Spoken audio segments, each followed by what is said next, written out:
Hello, one and all, and welcome to another episode of Baggers Chat. My name is Mitch Patterson, and as always, we're joined by Ethan Daffy. And of course, today we are doing our last preview of the home and away season before we head into finals content. Before we move on to anything else, actually, there was one comment that was left on our episode last review, and it was from Carl Cavara or something. I don't know exactly what he said. I don't know exactly what his name was, but he mentioned something about your hoodie, Daffy boy, and how it says Melbourne, and he wants to clear it up. Whether it's a Melbourne Demons hoodie or whether it's a Melbourne United hoodie from the NBL. It's not a Melbourne Demons hoodie for sure. I'm not borrowing one of the old man's hoodies. I'm not that low on hoodies, but no, it's a Melbourne United hoodie, and no, I just like the hoodie, but yeah, definitely not a Demons one because I don't support losers. See, Carl. I mean, I told you I didn't think he would turn to the dark side so quickly, but don't you worry, mate. There is still a lot more love in the take for Daffy Boy for the Carlton Football Club. But of course, today we are previewing Carlton v Giants, round 24, Sunday 6:10 p.m. As I just said, last home and away game of the season. But of course, our last preview episode for the home and away season. But it's going to be a big crowd this week, I would feel, just because it's a must-win game for the Giants if everything goes their way. But also from our end, of course, it's our last home game before we head into finals. But just very quickly, a disclaimer for the viewers as well. I'm not feeling the best. My throat and my nose is just going absolutely nowhere. Daffy Boy already knows about it. So just kind of bear with me. The audio won't be as great because I'm not speaking probably up to my best, but most of the time I don't really speak my best anyway. So first things first, Daffy Boy, how are you though? No, I'm good, mate. Absolute day for it here in Melbourne on a Wednesday morning. 10 a.m. Obviously, you're a bit under the weather, so you're probably not going to get out too much today. But no, it's a very weird feeling heading into this game, knowing that it's not our final game of the year like we've had for the last 9 years, where round 23, round 24 has been our kind of final game, and then the season just goes gone. Carlton is out of our lives for the next 4 months in real sense, though we talk about it every day anyway in the off season. But no, it's a good challenge, and I think obviously Saturday night the Dogs play Geelong, so if they win that game, Geelong's sort of they're out, so if the Dogs are being serious about themselves, they probably should win that game. But it's a weird round because of the whole umpiring situation. If that umpire called that Ben Keys goal, every game would be on the line this weekend, especially this one, especially the Carlton Giants one, because with Adelaide playing West Coast, they probably push the 8 and probably make it, really, if that goal's counted, that is absolutely brutal. If it was Carlton, I would be fucking livid. I would be absolutely livid if that was if we were in that position. Yeah, it's such a shame because we all make mistakes every single day, and there's been so much shit in that goal umpire, which I think is very unnecessary. Like, of course, he made a really bad professional decision. He needed to go upstairs, but also it's just a mistake where you kind of back your call. But unfortunately, it was such a vital decision where he chose to kind of back his call, back his decision, and it's come back where it's pretty much it has cost Adelaide finals. Like the Sydney supporters can say, oh, yeah, no, we don't know what would have happened. They would have hit the front. It's very hard for Swans to kind of find a goal within probably 50 seconds. But, yeah, as you said, there's so many games that now just kind of don't really have much meaning to it now because, of course, the only team that can really make it outside the top 8 is Western Bulldogs. And, Essendon are on the same amount of points, I think, with Western Bulldogs, but their percentage is miles off. Yeah. So I think Western Bulldogs is the only one. And I reckon, as you said, I think they're a genuine chance just because they're playing Geelong, but Geelong don't have much to play for now. So, but we'll stick more to Carlton things for this episode. I'll try my best to do that. But Daffy Boy, favourite moment against GWS? There has been a few. What's your favourite moment against the Giants? There's actually, I'll start off with my worst moment versus the Giants is when they were beating us with 16 men on the ground in 2018.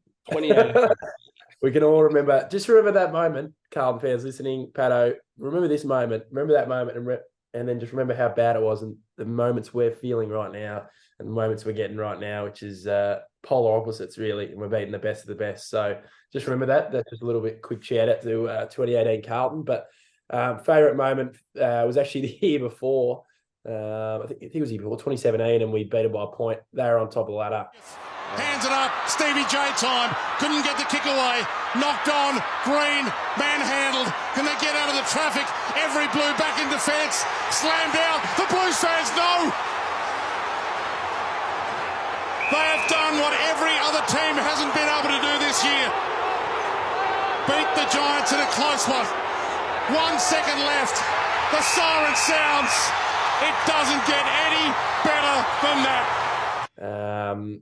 We had a bunch of, fringe players playing, really. We were, down the bottom-ish. So it was a good win. 1 point game at Marvel. It was a low-scoring affair. I remember we had a few shots on goal late in the game. We couldn't get it done like we used to. But, we won by a point. I remember Weeders kicked the ball off the ground. Everyone was trying to get the ball, or Giants trying to get the ball through to get a draw. And I remember Weeders punted it off the ground 50 metres. They called it deliberate. The whole crowd were yelling at the umpire, and then the siren went. So, yeah. Yeah, well, I completely agree. That was my favourite moment. As soon as we wrote down this run sheet, I just knew that was the one moment that came to my mind. Don't know if there's many individual moments. I know that there's a few that come to mind, whether it's Chris Judd in 2012 when he dominated against Giants when it was a very young, up-and-coming Giants team. Like, it was their first year in the competition. But also, you can even say last year and the year before, like those sorts of performances, even earlier in the year when Charlie played well. But as you said, I just think it's a good moment then, because it was 2017 when you saw all these young players kind of starting to get into their own. And it was kind of a win that we haven't really seen many wins in the past few years. And I was actually at that game with my mate, and he's a Collingwood supporter, but he wanted to annoy me even more. And guess what he did? He bought a GWS scarf. And I went with him, and I'm like, I bought a scarf for him, and I'm like, surely you got to wear a scarf and support the Blues. And he's like, nah, I'm going to buy a Giant scarf. And he actually went and bought one. I'm like, what are you doing, mate? But when we won by 1 point, I was in his face the whole night. So shout out to you, Liam. Love you, mate. But we'll now move on to a little bit more into the game sense. But of course, before we move on to our potential inclusions, we have to touch on a re-signing, which is, of course, Mitch McGovern, a 2-year deal. A very exciting, I guess, deal, because yes, it's only 2 years, but I think from now on, I think his next deal, like, you won't really get the multi-year deal anymore with Mitch McGovern because he's starting to get to that age. But I mean, every maybe two, and maybe 1 year to finish his career will be good to see, and hopefully he can stay in the navy blue for the rest of his career. But Daff, what were your thoughts on his re-signing, and do you agree with the 2-year deal? No, for sure. The good thing about that deal, it's actually a 2-year deal trigger for a third. So I think it's a mutual agreement if they come towards a 3rd-year deal, which I think it will. I think he'd be a Carlton player for the rest of his career. I think it's a massive deal. We're winning games. Opposition fans are getting pissed off at how we're going. We're in really good form. Our players are back, and we're re-signing players. We're not losing players. So we're at a really good point in our time and as Carlton supporters right now. And once again, you just got to lap it up because, he was talked about maybe going. I don't think that was ever the case, to be honest with you. He's been fantastic this year. He's crucial for our lineup. And what is he now? 28 years old. So he's still got a fair bit of footy ahead of him. Some good years. So just more about how his body holds up. Because you know how good Jeremy McGovern is right now. He was crucial for the Eagles on the weekend. I think they're very similar players. They just throw their bodies at things that you shouldn't throw your body at, and take big grabs, and really good by foot. So it's good for Gov, and it's good this year he hasn't copped his hate. He usually cops his hate every year about how he goes, and just because of the price tag that we gave him. Just remember that we gave him that money, not him. Obviously he's going to accept that deal. So I think it's $400,000 to $500,000 a year, which is a good deal. Yeah, and then that's an extreme pay cut to what we offered him in 2018, 2019. So, as we said, I think it's always a good thing to sign these types of players because you know that pretty much 17 other clubs would more than happy to go and walk straight into their club. So, signing these guys away, and I know it's only 2 years, but I think, as you said, realistically, I don't think he'll move away from Carlton for the rest of his career. But we'll now move in to the potential inclusions. Now we just have 5 names to touch on, and of course another name that of course won't be seen in round 24. But as we just touched on, Mitch McGovern is aiming to be available this week. Also Sam Walsh, Adam Chera, Lockie Fogerty, and also Matt Kennedy is aiming to be available for this week. But of course, the other name is Jack Silvani, and he returned via the VFL last week. I know that you mentioned last episode that he got a knee injury in the VFL, and unfortunately, he's been ruled out for this week. Further, I guess, towards finals, we don't know what his time frame is right now, but I know that Carlton have come out this week and said that he's unavailable for this week, which is really unfortunate because I think this week was probably his last chance to get back into the AFL side. And now I don't think we can really risk a guy that's kind of coming off an injury and for a first week elimination final. I think Pitnet and TDK have to be the combination just because I don't think Silvani can be risked, I guess, going towards finals. But definitely on those 5 or 6 inclusions, I mean, the 5, but of course, to touch on Silvani and his injury, what were your thoughts on his injury, but also of course, towards the 5 aiming to be available this week? Yeah, it's a shame for Sauce. Obviously returning last week in a very lackluster VFL game, which cost them the wild card spot, which, you know, that was the end of their season. But it's a shame because he'd be really wanting to get out there in a Carlton finals game because he knows, you know, he's been a Carlton supporter his whole life, so he knows how long it's been and the pain we've been through. So hopefully it's not too long, but I think it's the same thing he had, the same sprain he had last time. So I think it'll be 3-4 weeks, unfortunately, and he'll be ready to be the sub in the grand final. But no, the other inclusions are like a Walshy, obviously Chera, Fogg, and Kennedy. Not sure you can fit all of them in. You can fit most of them in, I think, in my opinion. But you also got Gov coming back in as well. So it's just going to be selection headaches. But I think I'm finding it tough for the ins and outs. But I think you've got to kind of bite the bullet sometimes and bring those guys in when you have to. Yeah, well, I mean, I think it kind of always is a selection headache, and like we always mention it, and how great it is that it gives the selection staff like a headache because it shows how good our team is doing. So to now move into our ins and outs. So now we actually get the opportunity to kind of touch on who we think we might bring in and who we might bring out. I mean, we don't know who's going to come in. This is purely our opinions. But Daff, if you were to be the coach this week, who are you bringing in and who are you bringing out? Yeah, it's tough. I'm not against any of these players coming in. So whether it's, you know, Chera, Walsh, McGovern, Fogerty, and Chugga, Bam Bam. Yeah. So don't take my word for it. Like, if they come in, I'm happy. Like, this is just my thinking currently. But who I'm bringing is Chera, Walsh, and McGovern. So I'll bring in 3 in.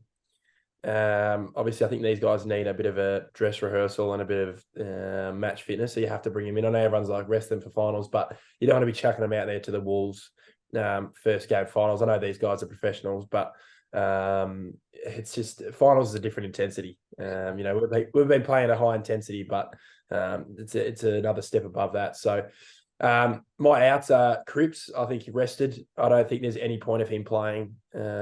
Absolutely no point of him playing. Obviously, he gets the week off if he gets rested this week, and then they get the pre-finals by a week off, and then he can hit the elimination final hard.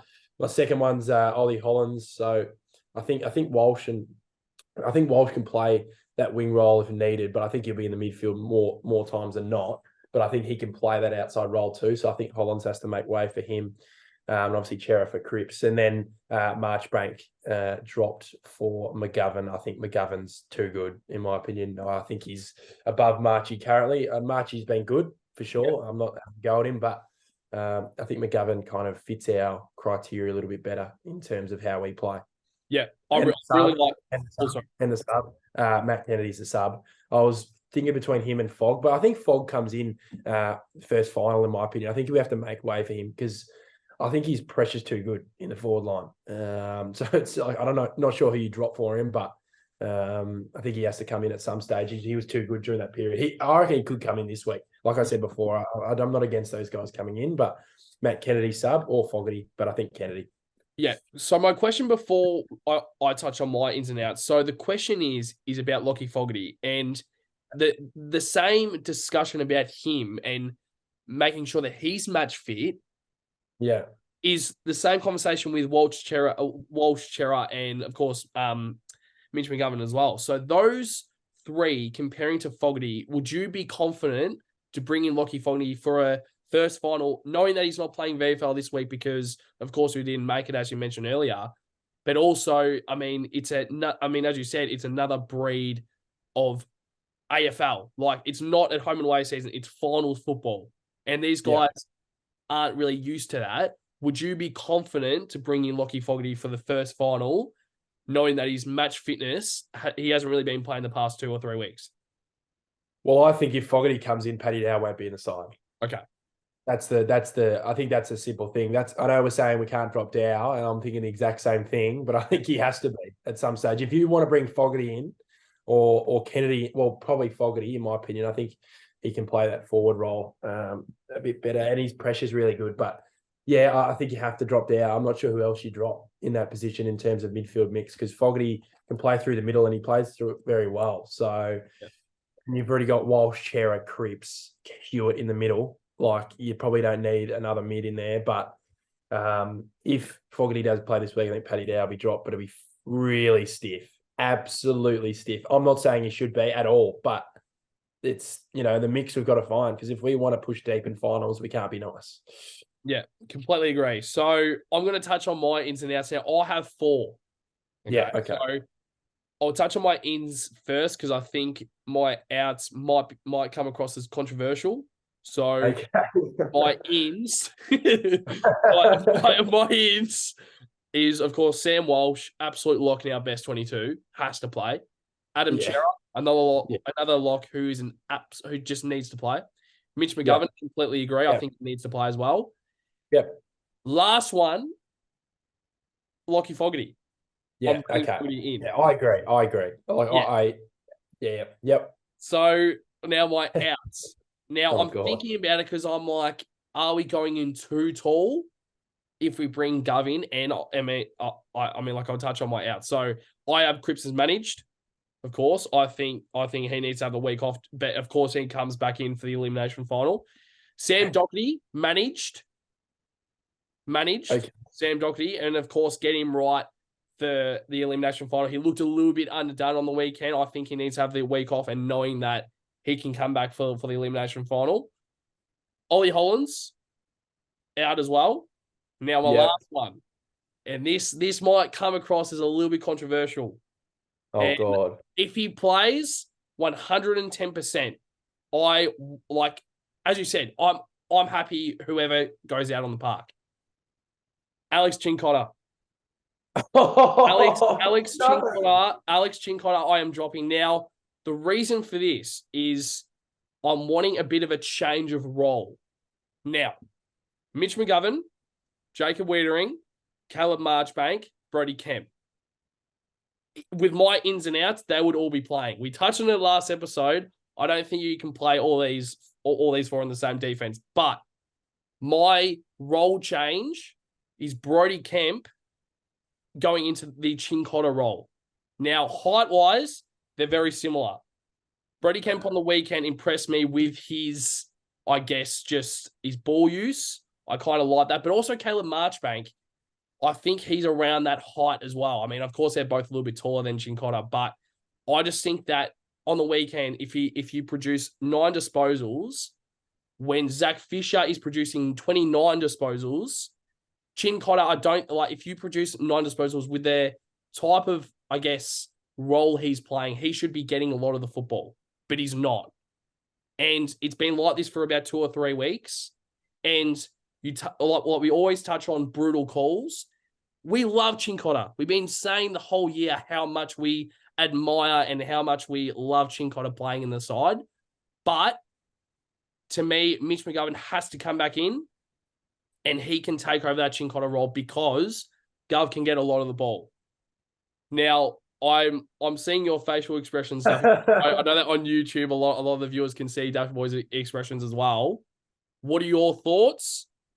Not necessarily on my other 3 outs, mainly on Chincotta, and of course the inclusions with Mitch McGovern replacing him. What are your thoughts? I don't know. It's tough. It's obviously when you hear, because when you have your thoughts, your personal thoughts, and you hear someone else's, I always like to take a different perspective and put my feet in your shoes or whatever, and think about it differently. And I like the thinking. I do. I like the thinking, but I think it's too tall. Okay. I just way too tall because, well, you look at. I agree. Like Chincotta, he could be getting heaps of the ball, but I think for me, his role is more than that. I think his role is more than that in terms of, I think Fisher is a completely different player to Chincotta. Like, if I had a one-on-one and I had to pick Chincotta or Fisher in a one-on-one, you'd be picking Chincotta, wouldn't you? So it's, I just can't. I can't see four of the talls playing. I just can't. So would you keep that mix if you had that for this weekend? Would you keep the mix for the first final? Yes, because I think Zach Fisher is playing in the back line the whole year. I think he has to play there. Now Sam Doherty would come back in. Sam Doherty would then take over that Chincotta role. Yeah, that's just my opinion. Where I don't think Chincotta comes back into the side where you've got Walsh and Chera who have to come back in. You've got Mitch McGovern who has to come back in. Those three are an absolute lock for my best 22. And we touch on so much about how you unfortunately just have to make way for players. Chincotta is one of them. Now, you touch on there about height. Now, Chincotta, he's 187 centimetres. Yeah. Now, Caleb Marchbank is 193. Witters is 195. Brody Kemp, I think I saw it earlier. I think he's about 191. 192. So he's only 5 or 6 centimeters taller than Chincotta. And I'm not saying it like we need to state it all the time, and we love Chincotta.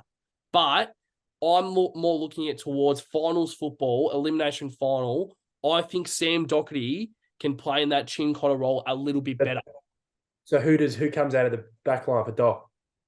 I reckon you can almost play all of them, but if anything, it would have to be Marchbank. Marchbank would come out.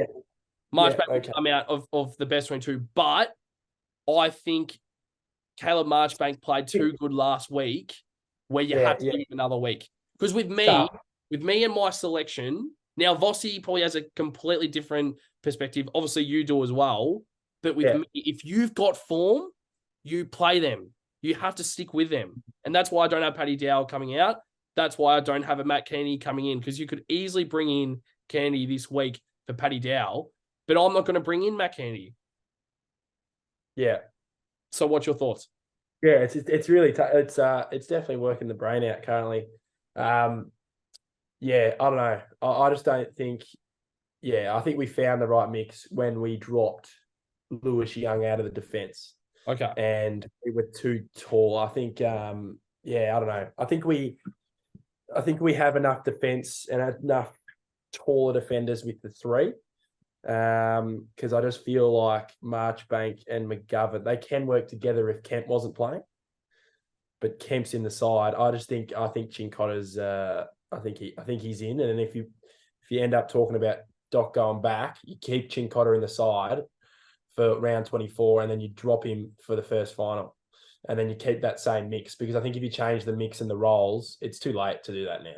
I think it's way too late to do that now. And I think that covers that intercept defender. So you would be willing to make a change elimination final though? Yeah, if you have to. If you want to keep, if that's your thoughts, if you want to drop Chincotta at one point, instead of you drop Marchbank this week, right? Yeah. You drop Marchbank this week. Yeah. So you keep that small defender in. So you have that back six, the same back six. But then next week, if you bring in Doc the first final to play that Chincotta role, you drop Chincotta. Yeah, but I wouldn't be willing to drop Chincotta for the elimination final because I want the mix to work this week. Yeah. But if you want Doc at halfback, who are you going to drop? Marchbank. Yeah, but then that's the different mix again, because then you have Doc and Chincotta playing at halfback. No, but I don't have Chincotta playing, so I don't have Chincotta and Doc at all. At all. Okay. I have so heading into the last the elimination final, I want Mitch McGovern to have the chance this week to see how it all goes with Marchbank, because let's be real, we should be getting 5th spot. So it's a good chance for us to see how the mix goes. And that's why I think if Mitch McGovern takes over that Chincotta role, Mitch McGovern isn't that much taller than Chincotta either. Like Chincotta's 187. So I think with Marchbank and Kemp and Gov, they're all very versatile defenders where they aren't necessarily the key defender who you lock down. Like they can change their roles. Yeah, that's just my opinion. And I just think that if you go into the elimination final dropping 2 or 3 players, that's a bigger risk for mine than round 24. Because round 24 is the last chance, I guess, to kind of see what your right mix is. And then going into the elimination final, that's where you need to know what your mix is. Yeah, okay. So, I mean, it's obviously a big conversation. All the comments, all the viewers, make sure you leave your comments and because we always want to try and see everyone's type of perspective. But yeah, but as we always say, it's a great problem to have. Because if you're both seeing it from different sides, it obviously means that it's working. But we're now going to get into the ground overview. Now we go on, we always touch on the backline, midfield, rucks and forwards. But of course, we're going to touch on the backline first. And it's Nick Newman up against Toby Green. So of course, we always touch on a key matchup as well for each line. And of course, that's the matchup. So Nick Newman versus Toby Green, Duffy boy, big matchup. What are your thoughts and how do you see this playing out? Yeah, obviously they faced up against each other in round 4, and Newman had the better of him. I think Toby's a hard player to keep down for too long. People talk about, when certain players have the wood over certain players. I don't think it's that easy to have the wood over Green for a long period of time. But yeah, for me, I think it's with a lot of these more kind of medium forwards, you just got to minimize their impact in terms of, goal assists and score involvements. Because he's so good at that, Toby Green. He can set up goals and kick goals when needed. So it's just about how he can minimize him. Because to be honest with you, there's a very high chance that we play the Giants in the first week of the finals. So it's going to be very weird that versing him, having a week off and then versing him in a final. Hopefully we don't win the wrong one. So, hopefully we win both, of course, but hopefully we don't win the wrong one. The other ones with Weeders going to Hogan, Hogan kicking 9 it's almost worse than losing by 126, in my opinion. We won't talk about that club on this episode, but they're a shambles currently. And Kemp to Riccardi, I agree. I think they're pretty good matchups. And obviously if Gov comes in, he can probably take some other guys there, and they've got a few other smalls. They've got Toby Bedford and Brent Daniels and stuff like that. So a lot of smalls in there, and it'll be interesting because it's just it's a totally weird situation that we're probably playing them in the first week.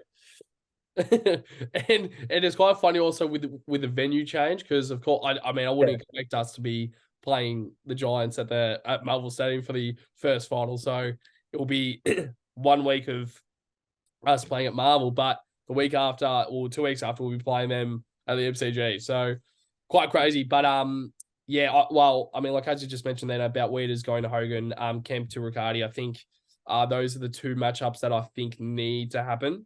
I think, especially with Hogan kicking 9 against the Bombers, that's pretty ordinary, isn't it? So I think Weeders has to go straight to Hogan, try and limit his impact, but of course Kemp to Riccardi, which I'm quite confident with. But if Marchbank does play, he can also go to Riccardi, but I think he's a little bit smaller. But I think Kemp can go to Riccardi 100%. But we'll now move on to the midfield clash. Now, we were about to put Paddy Cripps versus Tom Green, but I think we won't have Cripps in the matchup just because he's not expected, but we both think that he might be managed this week. So we're going to have hopefully a lock this week, which is, of course, George Hewitt up against Tom Green. So Tom Green last week, I think, got 39 touches against the Bombers. So he obviously played quite a good game.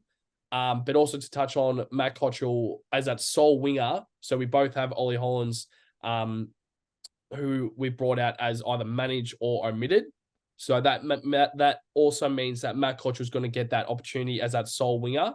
So, of course, a matchup with Hewitt and Green, Duffy boy, but also to touch on Cottrell and his impact as a sole winger. What are your thoughts? Yeah, I think the I think the Giants midfield has been very, very good this year. I think that's what's really got them going. Winning a lot of games. Obviously, they're making finals where they'll probably pick to be bottom six this year with a new coach and all. But yeah, no, I think, Tom Green is a very, very, very good footballer. I think he's very similar to a Paddy Cripps in a sense where he's a bull, but also pretty good on the outside. He's a star. I think he had 40 on the weekend, which probably wasn't too hard in that game. But no, he's a really quality player, and they've got other guys who are having career best seasons. I reckon, Stephen Caniglio is having an absolute ripper year after a few quieter ones to his standards. But this year he's been superb. So he's another player to watch, kind of on that midfield, half forward kind of line. But yeah, I think our mids. Well, if we bring in Cher and Walsh, I think our mids will be fine. Pretty handy mids to bring in a week before finals. So it'd be good to see them back out there, and hopefully, touch wood, stay fit. Isn't it crazy that we have the firepower to bring in bloody fucking Adam Chero and Sam Walsh into this week, and who knows, we might have to drop like a Paddy Dow. Oh, it's just insane. So, but now, of course, we will move on to the ruck conversation, and of course, it's Mark Pitnet. We're going with Mark Pitnet this week because I think he will definitely play up against Kieran Briggs, and Briggs has been quite a underrated ruckman, but I mean, I guess he's not really underrated anymore because I think there was that probably 2 weeks ago on Fox Footy, and he's actually rated as the number 2 ruckman. The second ruckman in the competition behind, I think, Tim English. So, for the season as well. So I think Kieran Briggs is 100% having a great season, and with Giants, he was probably maybe expecting to play behind a Matt Flynn, but Matt Flynn probably hasn't played as great of a season as he was expecting, but also Giants were expecting. So now Briggs has stepped into that role, and I reckon he's 100% taking it with 2 hands. But of course, TDK maybe as that second ruck. I mean, like he will be that second ruck. I think, in my opinion, it's a big chance for us at Marvel because, of course, it's a dry deck, and I think it's a massive chance. And I think their second ruck might be a Lockie Keefe to a stretch, but I think other than that, there's no one really else who could really challenge a Pitnet or a TDK as a second ruck. But Daffy Boy, what are your thoughts on this matchup? And of course, a touch on TDK as the second ruck. Yeah, once again, the ruck contest, the ruck duo and the ruck conversation has spun things around because of the whole Silvani injury. Probably throwing a spanner in the whole works of Pito being dropped for Sauce. So it's looking like these two will probably be the guys to run us through the finals. It really depends on Pitt. I'm not totally sold on Pitt playing a prelim final or something because, I'm just picturing Pito running around on the MCG or the Gabba or something to make the grand final. Just try and picture that. But shout out to Pito though. We do love his work in and around the ground. But Briggs really, really good. I think he's had a great year. Obviously, he's clearly their number 1 this year. Matt Flynn looks like he's on the way out. So Briggs really, really good ruckman. He kind of came out of nowhere, and obviously, like you said, he was their kind of backup, but then I think he's really stepped above Flynn, in my opinion. I think he's around the groundwork. He's that modern day ruckman, but also in the ruck contest, he uses his body, he's physical, and he's really, really good ruckman for them, and he really sets up their midfield. And I think he's with him really improving his game this year has had a massive influence on how the Giants have played, in my opinion. And they're going to make the 8, who we really thought they weren't going to make the 8. And I think they had a 7-win streak as well. So at one stage, so shout out to him. But yeah, TDK second ruck, just another opportunity for him to work at his craft and hopefully have a good game, have a solid game building into the second game against the Giants in a couple of weeks. So that'll be good. But yeah, I'm not too stressed about that. Yeah. So for their second ruck, would you expect it to be Lockie Keefe if he does play? I think so. I think so. They usually chuck a few guys in there. So I've even seen Riccardi in a ruck sometimes. Yeah. Someone else. Yeah. Yeah. So I wouldn't be surprised if one of those guys go in as well. So it really, I don't think it's too big of a deal. But like you said, I think if Pito and TDK are taking one of the second rucks, they can really try and dictate the stoppages and the clearance work. Yeah, completely agree. So Kieran Briggs, of course, he's actually 23, so he's actually still quite young. So I think he was picked 34 in the 2018 draft. So, of course, his first year was 2019, but he was still around that. I guess I picked 34, picked 35. I think he was something around there. But yeah, I mean, like he's a solid player. And as you just said, he's 23, so he's still got so much left of his career to come. But I think it's good that he's finally found that role as a number one ruck at Giants, and he's probably going to play there for the rest of his career. So we'll now move on to the forwards, and this is probably the most anticipated, I guess, matchup for the for the game, which is of course Charlie Curnow up against Sam Taylor. So we always touch on Sam Taylor and how much of a threat he is when he gets going. He is a very disciplined, I guess, defender. It's a good way to kind of touch on him because I think he's just that guy that just does his role every single week. And I think he's that guy that can also go off a little bit. Like, say, like if he's a bit of a lockdown defender, he's also got the talent to be that intercept defender as well, if, say, Nick Haynes is playing. So I think with Sam Taylor, I think it's a big opportunity for him because he's coming up against arguably, I mean, in our opinion, I'm sure you would agree, Daffy Boy, the best player in the comp, Charlie Curnow. So this matchup, though, but also to touch on Matt Owies, Jack Martin, Motlop, and kind of, I guess, continuing to do their thing every single week and leading into finals. To touch on the three forwards, the three small forwards, but also Charlie Curnow versus Sam Taylor. What are your thoughts? Yeah, I think you're spot on with Taylor and, the kind of how he kind of plays. And, I think he's very similar. They're different, but I think he's very similar in the way he plays with Jacob Wiedering. Yeah, spot on. I think he does his thing, doesn't do anything undisciplined, just plays his footy, always rated highly, but doesn't get ahead of himself. It's funny. It's just like the way they kind of play. Obviously, I think Wiedering's probably the step above, in my opinion, just being a little bit biased and put my bias goggles on. But I think, it's another challenge for Curnow too. In my opinion, to have a good defender on him, to have a really, really good defender and a good challenge for when he kicks 10 on him 2 weeks later, just to really just warm him up a bit. But yeah, I think Taylor's kind of, in the last few weeks, hasn't been his best in terms of the way he was playing at his peak of this season. I think a lot of teams are starting to find out how he plays and how to minimise his impact. I think it might have been, no, there was against Gold Coast, I think. They played Gold Coast probably 3 weeks ago, and they were all over him. Like, they were just like every contest, they'd turn a 1-on-1 to a 2v1 every single time. Every single time. They're just forcing him to, do things that he wasn't used to doing. And it was just really, really well done and really well coached. So it'll be good to see what Vossi has up his sleeve, and Aaron Hamill, the forward coach, in Ash Hansen. So it'll be good to see what they have to do. And with these three names, Owies, Martin, Motlop, and just add the big fella Harry Mackay into there.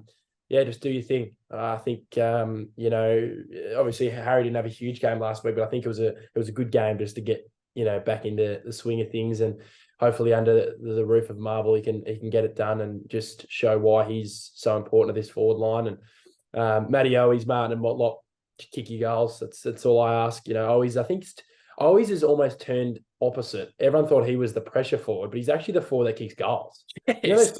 It's like a Luke Bruce. I'm not saying he's at all his level. No, I don't want this video clipped and saying that he's as good as Luke Bruce, but I'm just saying that he could have a 7. He's been having like 7-touch, 3-tackle games where he has 2 or 3 goals. Yeah. I think the Melbourne game was a huge one where he wasn't the pressure forward. It was Martin. It was Fogerty and Cunners and other guys like that putting pressure on. It's funny how that turns around, and the whole look of the forward line changes when a guy like Owies steps up that massively. And Jack Martin's been superb. I think he's been one of the main reasons why we're winning these games. His talent is unbelievable. No wonder why he was the number 1 pick at the Suns. And then Jesse Motlop, since he's come in late against Port Adelaide, he's really stepped up and come into his own, which is a really good thing to see. And I think it's a real credit to the VFL system and the VFL, coaching staff and stuff like that get these players in the 2s and use them effectively. So when they do come in the 1s, they have good output. Yep, completely agree. Completely spot on, Daft Boy. But we kind of rate Sam Taylor to a stretch, but I think Charlie Curnow is probably going to kick 15 goals this week. The finals, he'll come out on the final stage and kick 30 goals. So he'll double and he'll kick 30 goals. Carlton will kick probably about 45. But of course, Charlie, 30 of those 45. Of course, I'm kidding to the supporters who don't know. A bit sarcastic.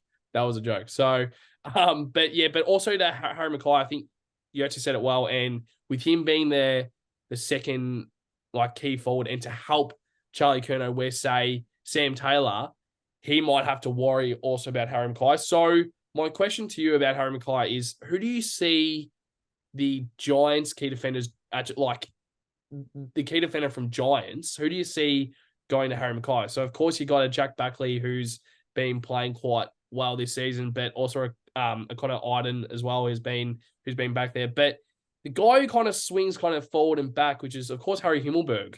So out of those three, but also you can also mention Lockie Keefe, who we've touched on a few times in the episode as maybe that second ruck, but he might have to have a role this week and play genuinely on Harry Mackay. So with those four names, is there one of those guys that you expect to go straight to Harry Mackay? Yeah, they do have some good defenders. Sometimes you forget about the Giants. Sometimes they just go so unnoticed, which I reckon why they've flown under the radar and made the 8. I think they'll make the 8. It really depends if the Dogs lose and we win. That'll be funny if we knock them out the 8, but then I don't want the Dogs making finals. But who cares? We're in the finals, so who cares who we're playing? We'll beat them. But yeah, I think their defense is really, really good. I think Jack Buckley was really good against us last time. I think round 4, he was taking heaps of marks. And I think he had the role, if I'm not wrong, he might have had the role on Charlie. He had Charlie for a bit too. No, I remember he kept taking marks. I know Charlie was really good in that game, but I feel like they don't just lock to a certain man. I feel like they're similar to Lever and May, where if there's an opportunity in the game where they do switch and change it up a little bit, I think they,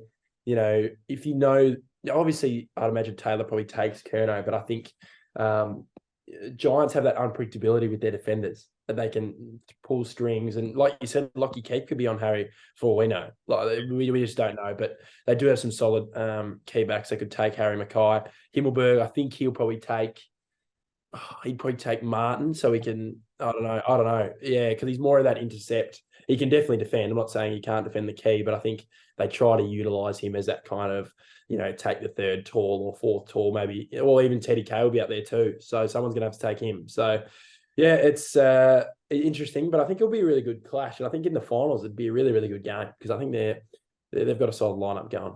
Yeah. Well, I mean, I completely agree. And I think they're they're obviously coached quite well because there's conversation with GWS whether how Adam Kingsley will actually go and seeing how he'll go with his first season as an AFL coach. And I reckon he's done really well. And I think Giants' list is so underrated. I still think their list is almost up there for a premiership side. I still think they have plenty of players there in their arsenal. So I think overall, I think it's a surprise that they made finals, but I'm also not really surprised because I definitely expected them to do it. But I think Giants are well and truly a good side. And as you said, I think for elimination final, that's an absolute must watch. But we'll now touch on our match predictions as we always do. It's our last segment for the episodes, for the preview episodes. Now, Daffy Boy, I need your best on ground, your point of difference, and your winner plus margin. Yeah, like I've been saying, it's a bit odd, this whole situation that we're in a dead rubber and we're playing finals. It depends on results. We still might need to win this game to get the home final because I think we have to have the home final because if we come 5th, we win the first final, we're playing Melbourne again versus either Collingwood or Melbourne in the semi. So we have 2 weeks in Melbourne, hopefully, if we win the first final. We've got to focus on this week first. But best on ground for mine, I think he's the type of guy to come back and just have a dominant performance. And I think it's going to be Sam Walsh, best on ground. He's the one guy I would trust to miss 48 weeks and play the first final. And he'd be fine like he'd just been playing last week. He's that much of a professional player. So he'll be best on ground. Point of difference, it's tough at the end of the year because we've almost listed every single player as the point of difference. Every single inclusion, I swear, every single inclusion we always talk about point of difference. But for me, it's tough. It is tough talking about point of difference. But I think for me, I was just talking a bit down on him before, but I think this guy could have a big one against Briggsy, and I think it's going to be Mark Pittonet. Okay. I think Mark Pitterneck could do the job on Kieran Briggs. I think Briggs is definitely a great ruckman. I feel like just size-wise, I think he could really get his measure, and hopefully Big Pitt can put one through the big sticks, because that'll be funny to watch. But winner plus margin, I don't think we'll blow them out. Really depends on the whole landscape of the game. If they're pushing for finals, because if they're pushing for finals, you could definitely see them beating us. But I don't think they're going to beat us. I think winner plus margin. I think Blues by 13 points. Wow. Okay. So, I mean, I do like it, and I do like your point of difference. Actually, I think it's good. It's a good week for Pitner because, I mean, obviously now with Silvani unfortunately not playing this week, and we don't know what's going to happen for finals. Of course, it seems like it's going to be the same injury, which might be 3 to 4, but who knows? He might turn around and be available for the elimination final. So it's a big chance for Pitnet this week to make sure that he is well and truly a part of this best 22. So my best on ground, I think I'm going with Mr. Consistent. It was Adam Chera through the year, Mr. Consistent, but I'm going with the other Mr. Consistent, probably the second half of the season, Mr. Consistent, and it's Nick Newman. So I think he's going to be best on ground. I think he's going to keep the skipper, Toby Green, to absolutely 0. Now, point of difference, I'm going with Zach Fisher. So, I mean, he got 29 on 28 touches last week, and I reckon he has found his role in that half-back flank. And I'm really excited to see him once again on the Marvel track. I know he played against St Kilda, sorry. So he has played at Marvel Stadium recently as that new role. But I think it's another chance for him to really show us what he's got. And once again, if he once again plays a good game, he's an absolute lock in the elimination final. So I think it's a big chance for him, and I reckon here's my point of difference. And my winner plus margin, I did change. I will say I did change my winner plus margin a little bit after you spoke, because I did have it as a blowout, but I've now kind of narrowed it, and it's still kind of a blowout. I mean, you and all the viewers can kind of tell me if it is a blowout, but Blues by 29 points. So I think it's still kind of. I mean, it's not an absolute blowout, but as you said, I don't think it's a close game, but I think it's going to be one of those games where it will be tight for the first, second, third quarter. Then the fourth quarter, we just kind of blow them out. But I think it just really depends on whether they have finals to play for. But also, even if Western Bulldogs lose, which they probably should, if they lose to the Eagles a week before. So with the Giants, they still could get 7th. And we could play Sydney in the 8, because, of course, Sydney are playing Melbourne at the SCG. Giants are still a chance to actually go over and take over Swan spot. So we could be playing Sydney in the elimination final as well. So Giants still have plenty to play for, whether they're playing for the 8th spot or whether they're playing for the 7th spot as well. So I think it's an exciting game. I think there's a slim chance that they could absolutely blow us out and take over St Kilda for that home final, but I don't think there's any chance for that to happen. Of course, playing in our home ground, but of course that's the match predictions, and of course that is the preview episode done. Our last preview episode for the season, for of course the home and away season. Crazy how quickly the year goes like that. Like it feels like probably maybe a month ago that we were previewing Richmond v Carlton at the start of the year, and I had Harry Mackay to kick buddy 250 goals this season, but of course that is the last preview episode of the year for the home and away season. But Deafy Boy, before we wrap up the episode, is there anything else you want to touch on? Get another win on the board, hopefully. I'm not gonna be too cocky about it. Let's just enjoy it. Put the feet up a little bit on Marvel Stadium. If we lose the game, it's not all doom and gloom, but I hope we win the game. Yeah, spot on. Completely well said. Short and sharp. We absolutely love it. So, to all the viewers and listeners out there, make sure to like and subscribe on all the platforms you see us on. Make sure to also follow us on our socials, whether it's Instagram, TikTok, Facebook, all of those social platforms. Make sure to give us some love, and make sure you're keeping an eye out for our finals content, because we've got a lot coming your way. So make sure to try and, I guess, keep an eye out for all that content. But as we said, make sure to like and subscribe on every single platform you see us on. Now to you, Duffy Boy, and to all the blue baggers and supporters out there watching this episode right now, Up the burgers!